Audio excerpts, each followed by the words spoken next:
Hey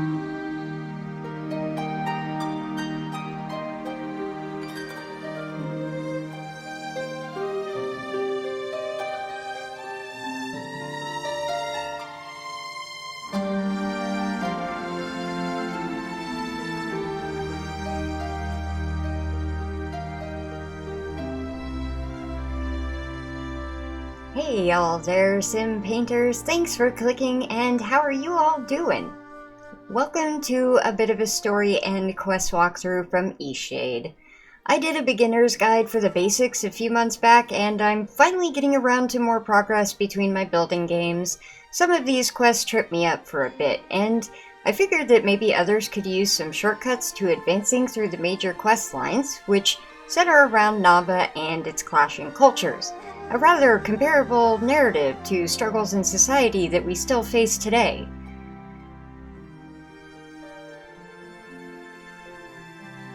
We are a stranger to the area, a visitor from far away who's just here to paint the sights and enjoy the vacation. But somehow we've gotten sucked into the drama, particularly this opposing story between the Shez and the Roots organization, one that is accusing the other of being a cult that uses teas in irresponsible ways, talking about those teas like they're some serious mind-altering substances, but ones with, apparently some kind of spiritual value, I think. The tea is considered sacred to one group, but just a beneficial life aid to the other. First, there'll be a small quest line that opens up a new method of transportation. After arriving in Nava and exploring, there's a hot air balloon on the horizon in sight from the city entrance or exit, whichever way you happen to be going. It's located in this region of the map right here. The inventor of this fantastic creation needs our marketing assistance. Once she's told you of her lament, back up a little ways to paint a likeness of her in the balloon. You'll need the wood and cloth on hand to construct the canvas, and it will expend 1 inspiration in the process. Don't forget to restock before the next portion of the quest, as you're going to have to paint on the fly.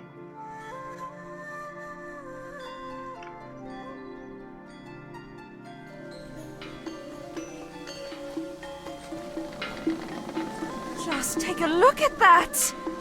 You've gone and painted my invention. I've got it! How about you paint me and the balloon up in the air so people can get a real idea of how the flight will be? Great! I'll get ready for liftoff!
Well, I knew it would look amazing in flight. You're pretty quick with that painting business. Here, let me add some information on there. The next time the two of you speak and you show her the painting, she's delighted and thinks that hanging up a copy of it inside Nava will allure guests to her floating tour to the Mountaintop. After a short animation, she'll hand you back a poster that you can now run to town and find a space for it within the market square. Put it up somewhere with lots of traffic. Oh, I'm sure you'll find the perfect spot, traveler.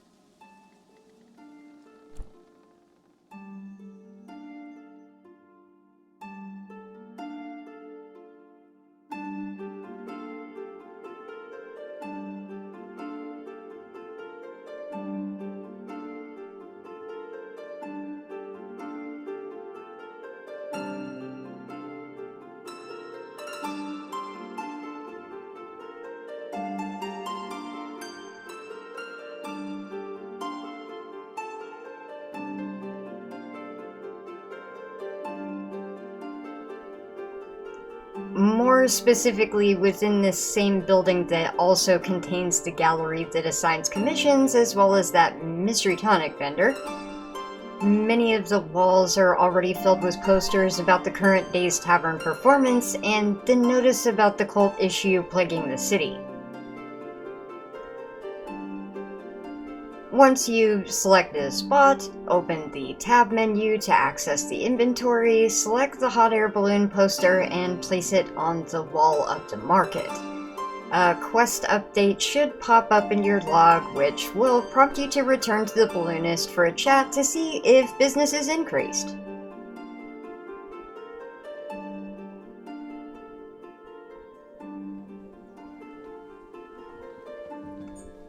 And no doubt it has. She offers us a balloon ride to the Mountaintop. Well, I can't possibly turn this down, so let's check out the amazing views from the Eastshade environment. You really saved my invention. How'd you like to take a ride up to the Mountaintop?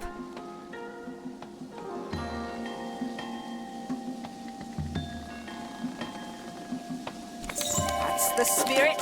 Hop in, pal!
Golly, here we are!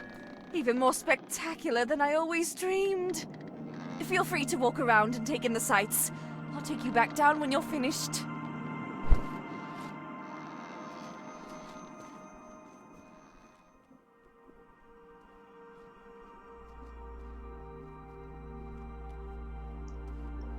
Once at the top, we have a moment to look around, and what did I find up here? Another hot spring.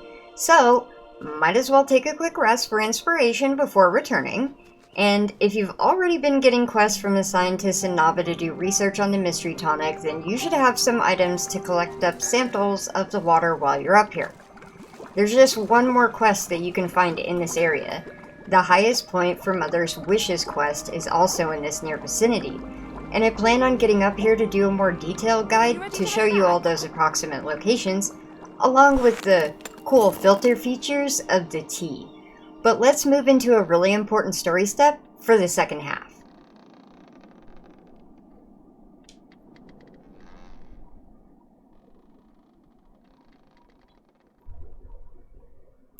Maybe you'll remember a very distressed little fellow that you met down at the shores near Nava. He wasn't feeling much like talking, but would at least tell you that he had lost an amulet. He's located on a beach here on the map. In order to find this missing amulet in the waters, we're going to need the aid of a magic tincture made by Mudwillow, which will also allow us to see textures glowing that were previously hidden, but at the cost of taking away our inspiration. It turns out that Mudwillow is hiding from us in one of the most obscure places, underground, through a trapdoor, where we need to do a puzzle using light beams to open up the trapdoor in the Blushwood Forest, located here within the Eastshade landscape. So this is a bit of an interesting task and is time sensitive in a way that it only occurs during certain times of the in-game day.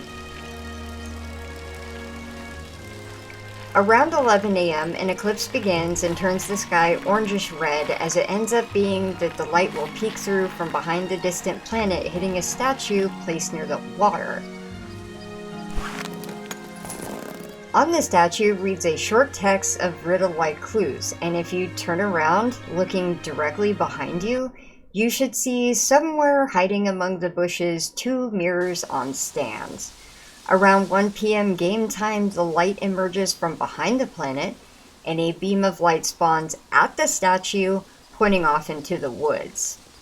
Take the first mirror and hug it around the edge of a rock that the light is sort of directed at. Walking into the light beam will start reflecting it back, and slightly shifting it from side to side angles the beam. Aim it back towards the walking path.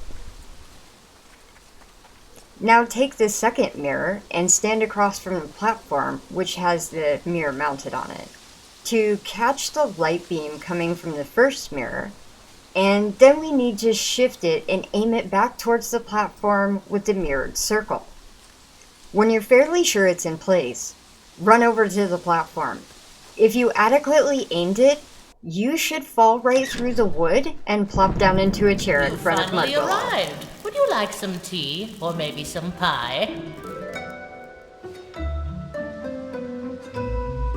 Don't be shy now. My name is known to all as Mudwillow. My passion is sight and all that it shows. Weaver of light and doctor of eyes, I hold the gift reserved for the wise. With me lies the gift which everyone seeks. So far you've all been liars and sneaks, sought out by foe and drunkards unfit. Not one of you has held nearly enough wit. They all bumble in, dreaming of crimes. Every day they show up, it's a waste of my time. But the strings of light you folded and bent prove you've got brains, to some extent.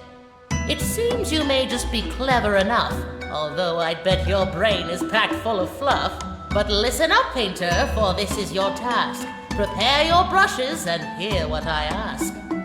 Itself in a constant state of falling, to you it seems that it's always stalling. A stony side where the star hides away, a watchful eye at the peak of midday. When day turns dark, but a moment in time, when a star goes black, though everything's fine. The largest of eyes that stare back at you, a sight that aligns. That's the moment I choose.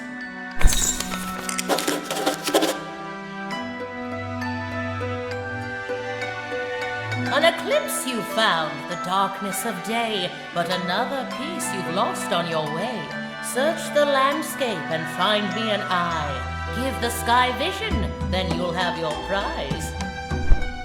At least she's hospitable, generous with the tea, but a little harsh on her view of the species. A bit cynical that everyone's stupid or criminal, sheesh. But She's given us an idea of what she wants, and I've got a sneaking suspicion that it has something to do with another landmark that's found in the near vicinity of Blushwood Forest. I think we're supposed to paint the eclipse within the frame of a crescent statue. Then she will think that we have any wit at all, so it will require waiting for another cycle timed similarly as the light beam quest.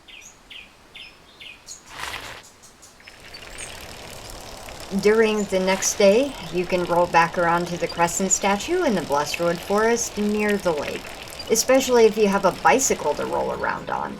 If you're unaware of this helpful item, it can be found at a vendor alongside the market building. The price is a hefty 80 glowstones, but if you're running out of things to purchase, then you might as well splurge, as it's somewhat helpful for long distance. It's only mildly inconvenient when gathering materials, hitting E to dismount and having to re-click to mount. Still tolerable for me, but I can see why it might annoy others into just running everywhere anyway. Set up a canvas near the statue and wait for the eclipse, when the skies start turning red. Frame for the composition you like and paint. It's handy to have the canvas already crafted and lots of inspiration in the meter at all times. When ready, take the painting to Mudwillow, who's still chillin' inside her underground cave. In theory, one could drop back down the trapdoor shaft or just find a doorway that's located along the water's edge. I'm enjoying the scenery, the music, and the ambiance all the way. She seems to insist on putting everything into rhyming verse, but at least she's satisfied with the painting and will give over the magic juice that can change our vision in order to see the amulet and advance on with our inquiries into other quests. But it comes with the warnings that it will drain the inspiration while active, so keep that in mind. It's yours. Most valuable thing I own. A trade for the clever wit you've shown. This brew's the only one of its kind, and its powers need a solid mind. Drink slow, once a day. Your eyes will grow clear. Just a sip, and treasures will glow when you're near. Sip up, see well, but exercise care. This sight drains your spirit, till none can you spare. I devote myself to studying eyes, and I've seen plenty brimming with lies, but perhaps you're different in the end. Best wishes to you, my clever friend.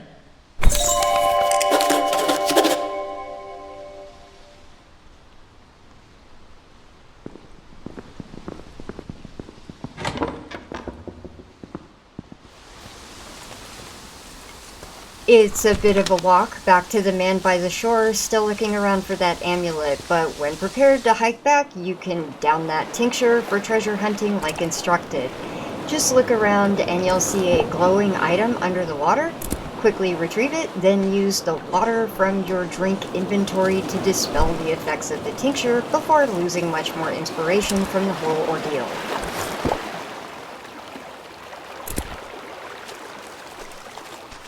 Oh, you found my amulet! I thought I lost it for good. This is a key to my organization, the Roots. We're committed to the proper use of dream teas. The proper use being to use them. We get our fair share of trouble from the Shez. They think tea should only be used for sacrifice. That's why we have to be so careful.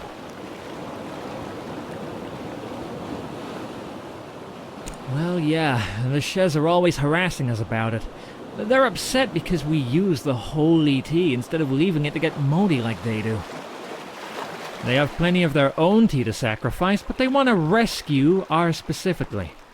You should hear the crazy plots they come up with to steal from us. Maybe don't mention any of this to them. You seem like an honest person, though. If you want to give it a try, come visit us. Our meeting place is kind of hidden away. Not everyone in Nava understands dream teas, you know?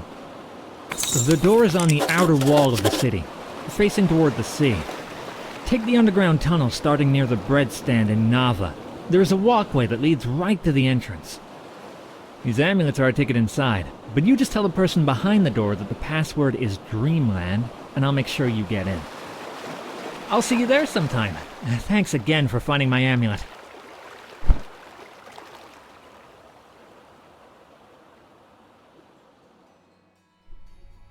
Cool, we got the password, and we're into the super secret club now. About to find out more about this plot involving dream teas that we've been seeing referenced on the posters in town. If you're a regular reader of the local newspaper publication, the Shadian Post, then perhaps you also read further into the quarrel behind the two cultures, one which values teas for sacrifice and the other which engages in them for research, pleasure, or both. We're off to satisfy our curiosity, so let's hope we don't get ourselves sniped by a cult. From the bread stand in Nava, there's a set of stairs headed down to a tunnelway that extends out to a walkway along the side of a castle. There's really only one direction to keep following once over the beautiful view at the end of that tunnel. This game's environment has all kinds of brilliant colored sights, perfect for painting. Just continue running all the way down to the end of this walk for the wooden door with the slot cut into it. The voice behind the door will ask for the password, and with the answer, the door swings open.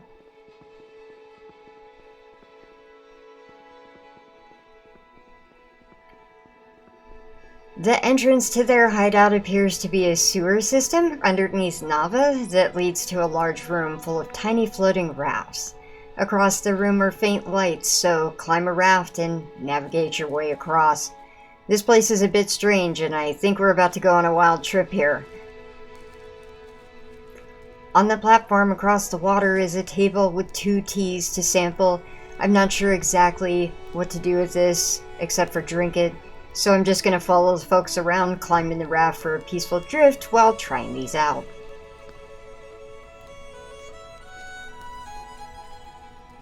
And I'll stop right here, rather than spoil any of the dreams for anyone. But what I will say is that now you can go on to share the password with the one glowstone guy vendor in Nava. In exchange, you're provided with a sealant that would otherwise set you back 500 glowstones, but that's going to allow us to craft a raft. And that's a huge gateway to what's left in the game.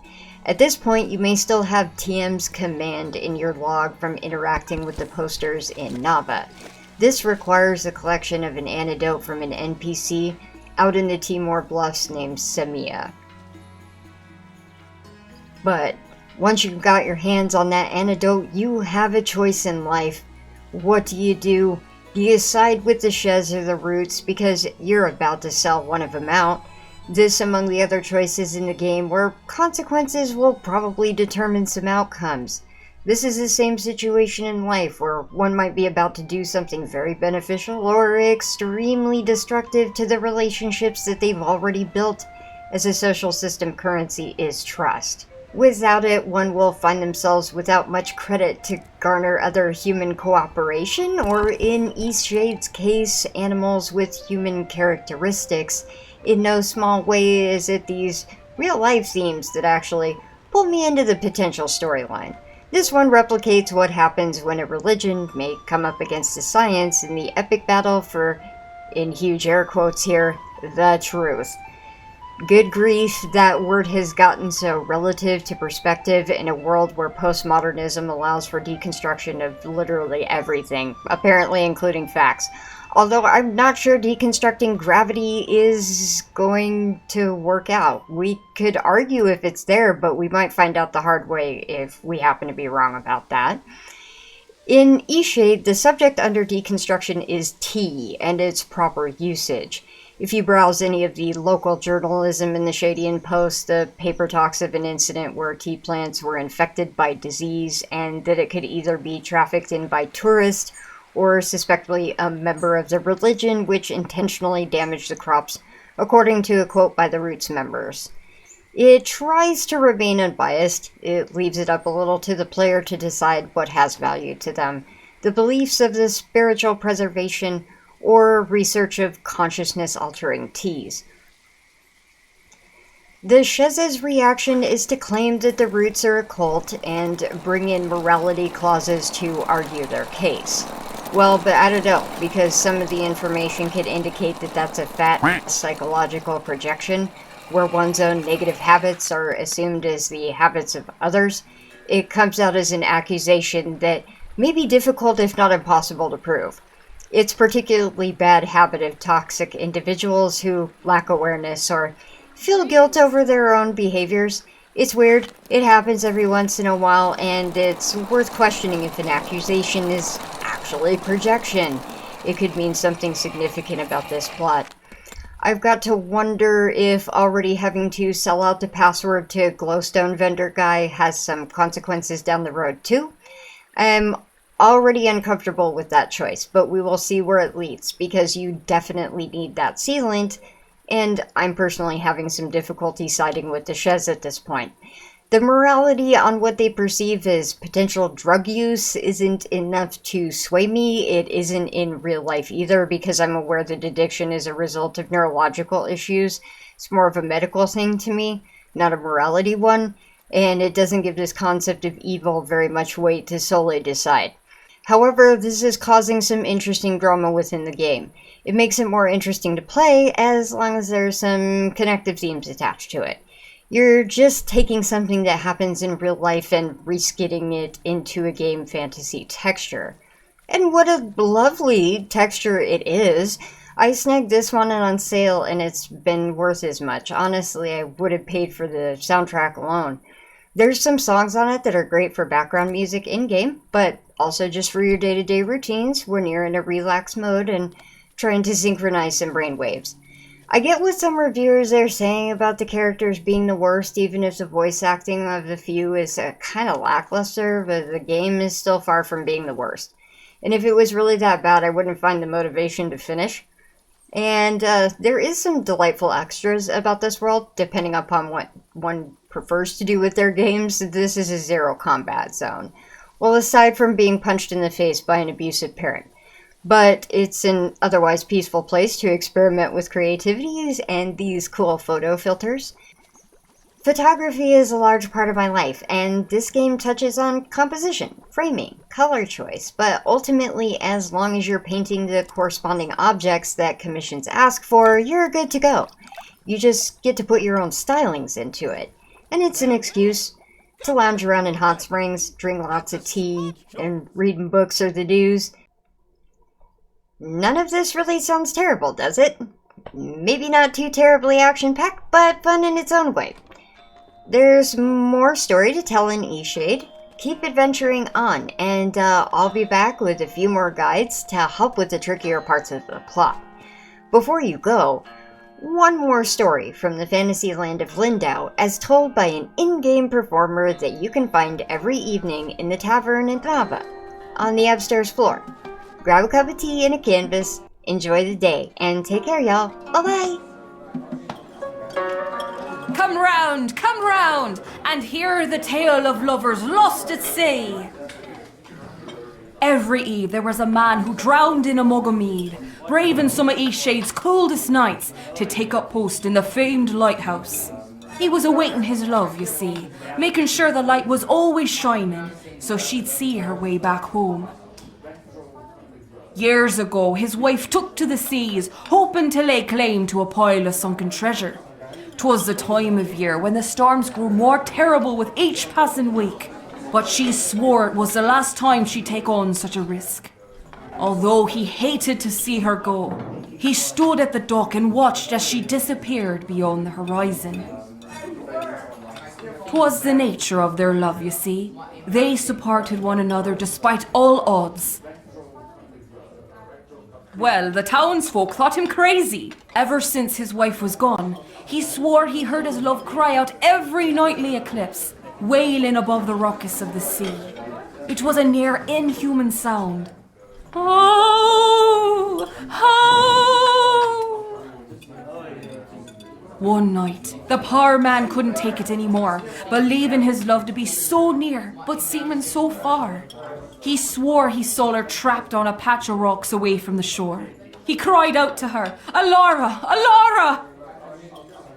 "Oh! Oh!" was the reply. In his excitement, he hardly noticed the approaching storm.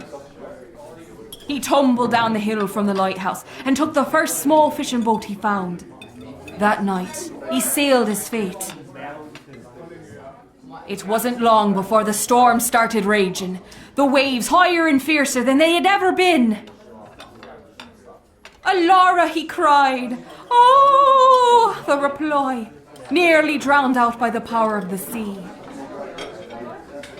The man paddled faster. He was so close, catching glimpses of her stranded on those sharp rocks. His heart ached, and in his desperation he fell deaf and blind to the monstrous wave building above. Crashing down around him, the sea shattered his boat and sent the man deep below the surface. Waves swirled him round and round in a great salty tornado. He hardly knew which way was up. Just as his breath was fading away, a great flash of light burst through the sea. A light so brilliant, it shone through the ocean's darkest depths in a rainbow of colour. The light faded, and he couldn't believe his eyes. Alara was swimming straight for him. She pierced through the thrashing sea, and hundreds of small silvery fish swam round her in a cyclone. They swam faster and faster, the fish cycloning tighter around, until they fused to her body, changing her legs into one great flipper. In this form, she swam with the grace of a dolphin, her flipper propelling her down to her sinking love. Just before he would have drowned, this beauty of the sea grabbed him by the waist and shot straight out of the water with him in tow. As he surfaced, he gasped an enormous breath of air. The townspeople who had heard his cries watched from the shore, said it was the last time they ever saw him. Away they swam, never to be seen again. That's what the optimists around here will tell you, and it's the version I choose to believe. There are others who say husband and wife were lost in the same patch of sea. The man was so overcome with grief, he sailed out to find her and was never seen again. Though these storytellers have a hint of optimism, they say that if you look at the nightly eclipse, you can see them reunited in those brief moments up in the heavens. Of course, if you hear a man yelling Alara or see a pair of merfolk out at sea, you let me know.